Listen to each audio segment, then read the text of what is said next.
any severe COVID disease. Nothing has changed.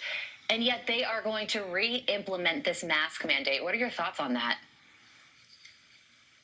Those same doctors also pointed out that those that are in the hospital with COVID are not in the hospital because of COVID. They're in the hospital for other reasons, and they happen to test positive for COVID, meaning that COVID at this point for most people is a glorified cold, certainly for children. But it's not in California that they are scared of COVID again. Even their leaders, I don't truly believe they're worried about transmission rates or cases or hospitalizations or death. I believe what they're really scared of is that people will not be afraid of COVID, because if COVID is not top of mind, if you don't have a mask strapped ear to ear to remind you that COVID should be top of mind, then maybe residents will have to focus on the umpteen other issues and dumpster fires currently going on in their states. It is unaffordable. It is crime-ridden. It is being ill-managed and run by their governor and their mayors and the rest of their Democrat politicians that essentially have a one-party rule on their cities and states. So they need COVID to be the number one thing on people's minds, because otherwise they're going to have to look elsewhere, and elsewhere isn't looking too good.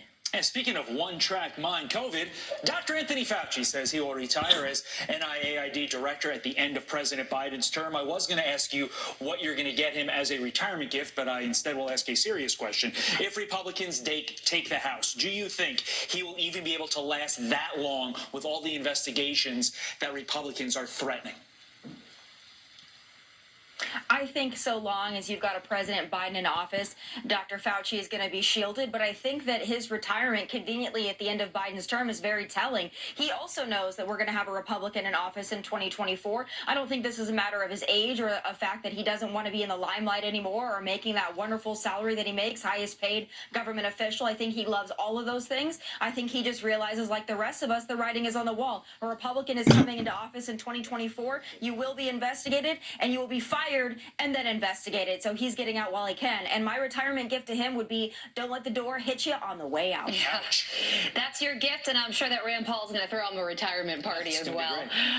There's also this. New York Governor Kathy Hochul has made 140 trips on state planes or choppers, costing her constituents more than $170,000 since last August. Her office saying, quote, Governor Hochul works around the clock, visiting all 62 counties every year and travels across the state by car, train, and plane to deliver for New Yorkers because it's her job.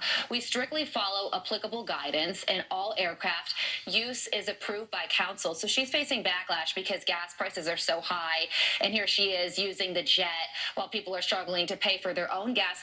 The other thing, Tommy, that I'd point out is that she has a plan for New York to be carbon-free, and using a private jet at that level certainly doesn't fall under her own plan.